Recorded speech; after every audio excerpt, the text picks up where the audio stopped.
अस्सलाम वालेकुम स्टूडेंट्स, मैं हूं मोहम्मद रिजवान और आप देख रहे हैं मेरा YouTube channel Shaheen academy. Students, class 9th के यूनिट नंबर 12 को हमने स्टार्ट किया हुआ था और उसका फर्स्ट लेक्चर में हमने डेफिनेशंस को पढ़ा, सेकंड लेक्चर में हमने थ्योरम नंबर 1 पढ़ा और आज हम यूनिट नंबर 12 का थ्योरम नंबर 2 पढ़ेंगे। थ्योरम नंबर 2 को पढ़ने से पहले हम थ्योरम 1 को रिवाइज करते हैं। थ्योरम 1 की स्टेटमेंट के मुताबिक अगर हमारे पास कोई लाइन सेगमेंट ए बी हो और कोई उसका राइट बाइसेक्टर जिसको हमने यहाँ पर एल एम से लिखा है, इस राइट बाइसेक्टर पर अगर हम कोई पॉइंट पी लेते हैं तो वो उसका फासला एंड पॉइंट ए से और लाइन सेगमेंट के एंड पॉइंट बी से ये बराबर होता है, यानी P A is congruent to P B. P A P B के कंग्रुएंट होता है। अब ये जो थ्योरम है 2, ये थ्योरम 1 का कन्वर्स भी है, यानी उसका अक्स है। इसका मतलब ये है कि अगर कोई पॉइंट पी जो कि लाइन सेगमेंट के राइट बाइसेक्टर पर हो तो उसका एंड पॉइंट से फासला बराबर होता है। लेकिन अगर हम यूं कहें कि अगर किसी पॉइंट का लाइन सेगमेंट के एंड पॉइंट से फासला बराबर हो तो वो उसके राइट बाइसेक्टर पर होता है। ये थ्योरम नंबर 2 की स्टेटमेंट भी इसी तरह ही है कि any point equi distant from the end points of a line segment, कि हमारे पास कोई पॉइंट P है और उसका लाइन सेगमेंट ए बी के एंड पॉइंट से फासला जो है वो बराबर है, यानी पी ए और पी बी कंग्रुएंट है। ये हमें दिया गया है, ये हमें बता दिया उसने कि P A is congruent to P B. अगर ऐसा हो कि किसी पॉइंट का लाइन सेगमेंट के एंड पॉइंट से फासला बराबर हो तो वो point is on the right bisector of it, वो लाइन सेगमेंट ए बी का जो राइट बाइसेक्टर होगा ना तो वो उस पर होगा। राइट बाइसेक्टर की डेफिनेशन को फिर रिवाइज कर लेते हैं कि किसी लाइन सेगमेंट का राइट बाइसेक्टर एक ऐसी लाइन होती है जो लाइन सेगमेंट के मिड पॉइंट से गुजरती है और उसके साथ 90 डिग्री का एंगल बनाती है। यानी राइट बाइसेक्टर के लिए दो कंडीशंस हैं कि एक वो लाइन सेगमेंट पर परपेंडिकुलर हो और दूसरा वो उस लाइन सेगमेंट ए बी के मिड पॉइंट से भी गुजरे। तो अब हमने चूंकि उस पॉइंट को साबित करना है कि वो उसके राइट बाइसेक्टर पर है, तो इसके लिए हमें इस दो कंडीशंस को चेक करना होगा कि क्या वो जो है वो पॉइंट उसके पे राइट बाइसेक्टर पर है और वो उसके मिड पॉइंट से गुजरता है। इसके लिए पहले हम स्टार्ट करते हैं गिवन और डायग्राम इसकी बनाते हैं कि हमारे पास कोई लाइन सेगमेंट ए बी है और इसके ऊपर कोई पॉइंट पी है। ये पॉइंट पी लाइन सेगमेंट के एंड पॉइंट ए से और इस पॉइंट पी का एंड पॉइंट लाइन सेगमेंट के एंड पॉइंट बी से फासला बराबर है, यानी P A is congruent to P B. ये हमें दे दिया उसने और हमने ये साबित करना है कि ये जो पॉइंट पी है ये इस ए बी का राइट बाइसेक्टर होगा, ये पॉइंट पी उस पर मौजूद है। गिवन में हमारे पास जो है वो एक लाइन सेगमेंट है, हम लिख लेते हैं A B is a line segment, कि ए बी जो है वो एक लाइन सेगमेंट है। Point P is such that, point P is such that कि पॉइंट पी जो है वो इस तरह का पॉइंट है कि पी ए और पी बी कंग्रुएंट है, यानी यहाँ से लेके यहाँ तक और यहाँ से लेके यहाँ तक फासला बराबर है। P A is congruent to P B. To proof साबित हमने क्या करना है कि ये point line segment A B के राइट बाइसेक्टर पर है। टू प्रूफ का मतलब है कि जो हमने साबित करना है। The point P is on the right bisector of AB. On the right bisector of AB.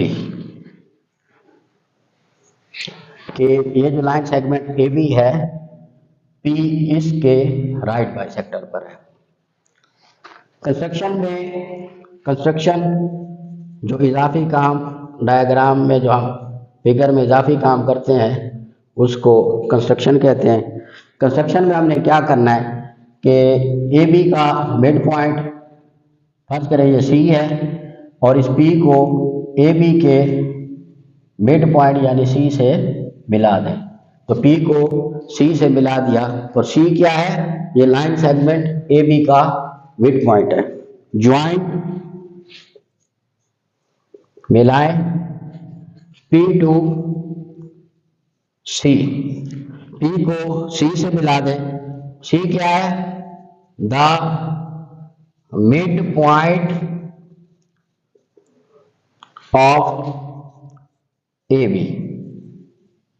कि P जो है वो हमने C से मिलाया है और C जो है वो लाइन सेगमेंट ए बी का मिड पॉइंट है। उसके बाद हम इसके प्रूफ की तरफ आते हैं। किसी भी थ्योरम का जो प्रूफ होता है वो दो हिस्सों पर मुश्तमिल होता है।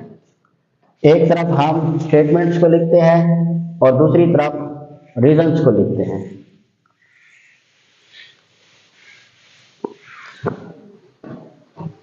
प्रूफ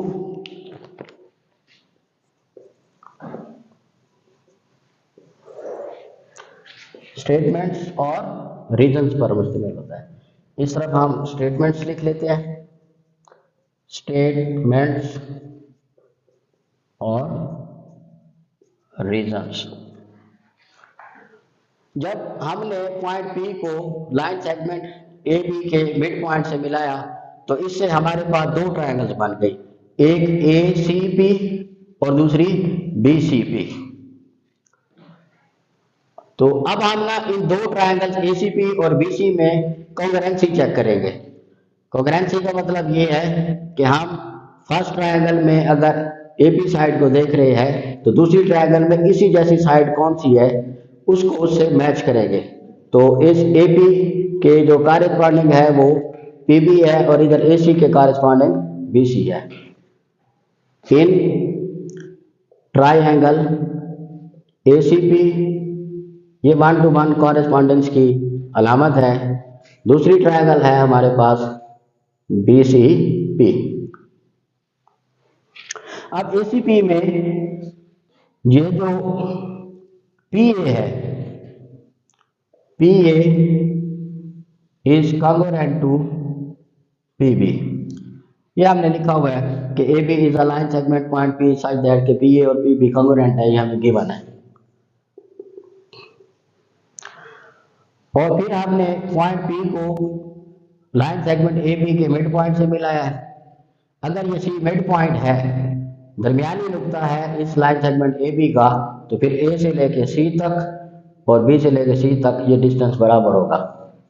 यानी अगर टोटल लेंथ यहाँ से लेके यहाँ तक AB लाइन सेगमेंट की अगर टोटल लेंथ 6 सेंटीमीटर है तो फिर A से लेके C तक मिड पॉइंट होने की वजह से यहाँ पे ये 3 सेंटीमीटर होगा और ये भी 3 सेंटीमीटर होगा।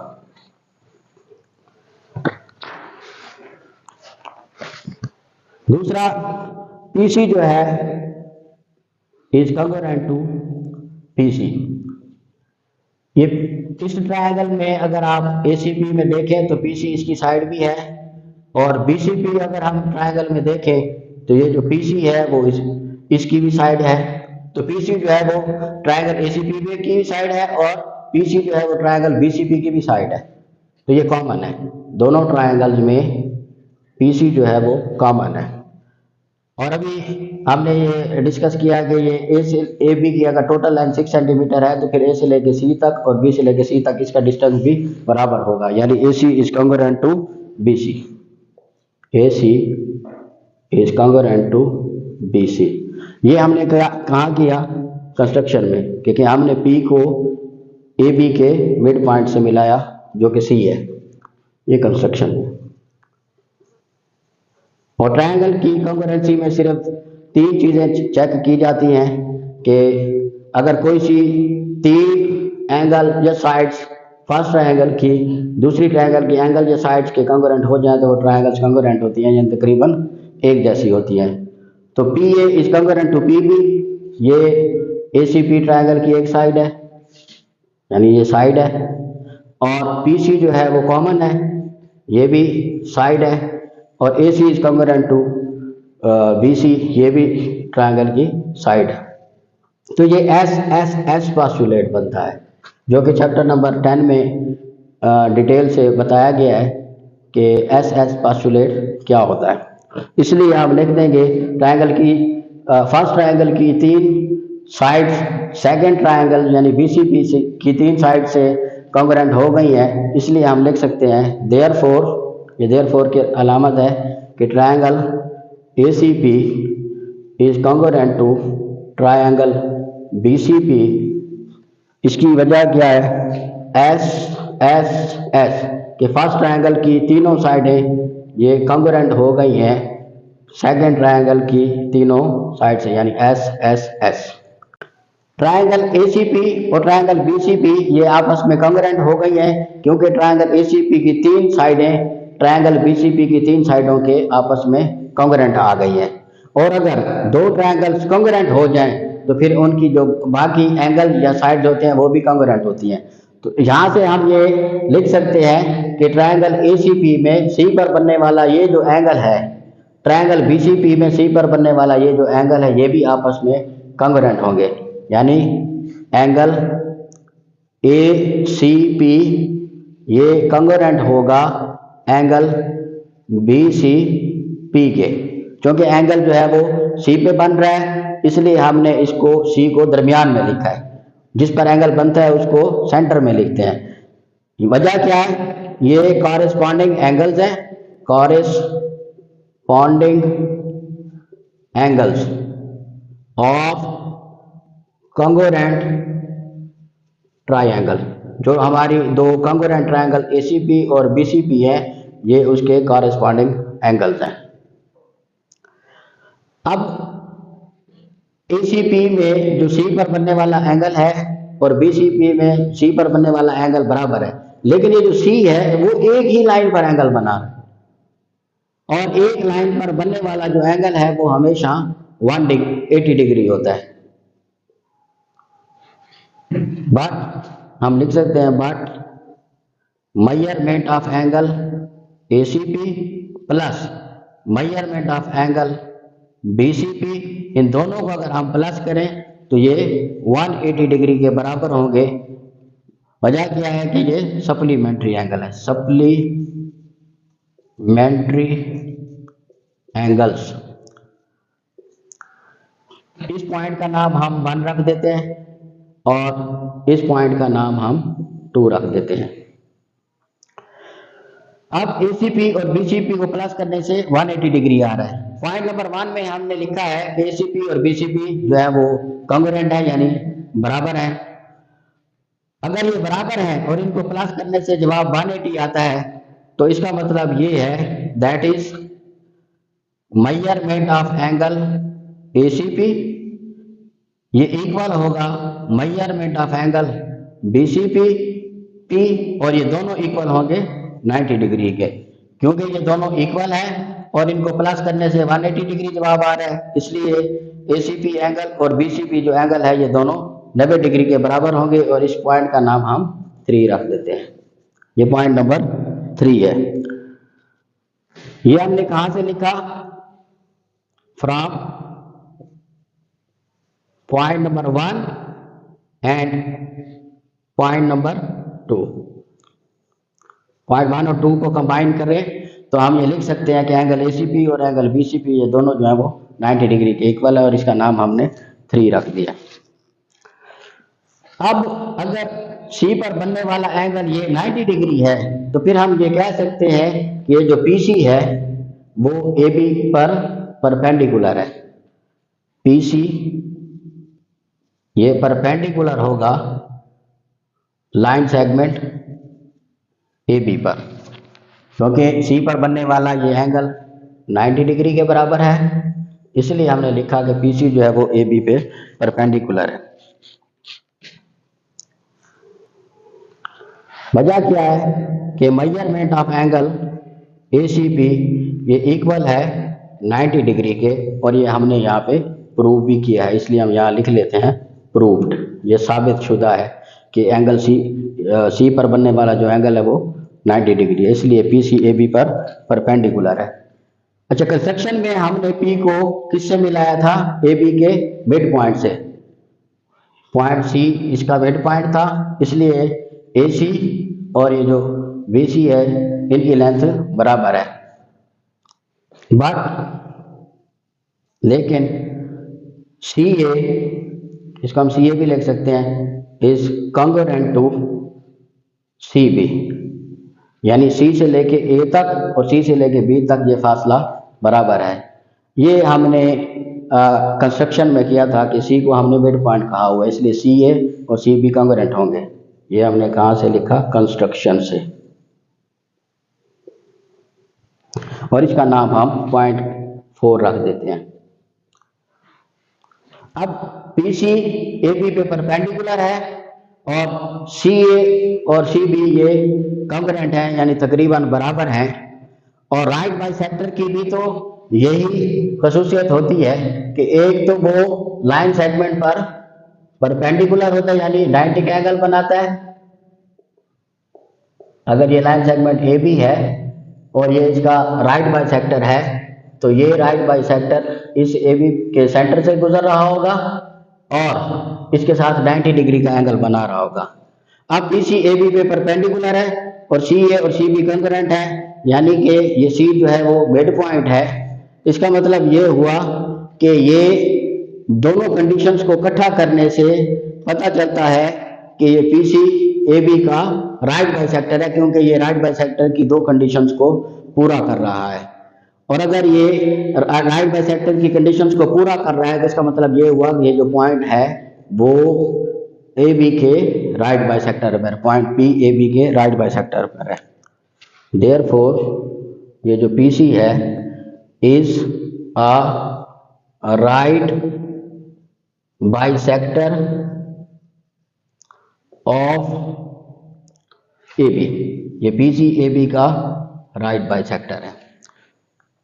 तो ये कहाँ से आया? फ्रॉम 3 and 4, फ्रॉम 3 and 4, क्योंकि 3 और 4 में राइट बाइसेक्टर की ये दोनों कंडीशंस लिखी हुई है। अगर ये PC राइट बाइसेक्टर है AB का, तो ये देखिए पॉइंट P भी इसी पर है, तो इसलिए हम लिख सकते हैं कि that is the point P is on the right bisector of AB। That is point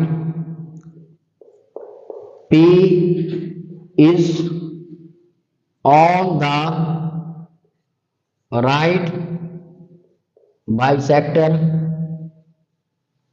of line segment AB, कि P जो है वो AB के राइट बाइसेक्टर पर है। और यही हमने प्रूव करना था कि अगर हमारे पास कोई पॉइंट P हो थ्योरम की स्टेटमेंट के मुताबिक और वो लाइन सेगमेंट AB के एंड पॉइंट से इक्वी डिस्टेंट हो, यानी ये जो पॉइंट P है वो लाइन सेगमेंट AB के एंड पॉइंट A और B से इक्वी डिस्टेंट है, तो फिर ये पॉइंट लाइन सेगमेंट AB के राइट बाइसेक्टर पर है, जो कि हमने यहाँ पे प्रूव करके दिखा दिया है। उम्मीद है आपको ये थ्योरम समझ आ गया होगा। अगर कोई इससे मुतल्लिक कोई भी सवाल हो तो आप कमेंट सेक्शन में पूछ सकते हैं। अगर आपको वीडियो अच्छी लगी हो तो इसको लाइक और चैनल को सब्सक्राइब ज़रूर करें। शुक्रिया।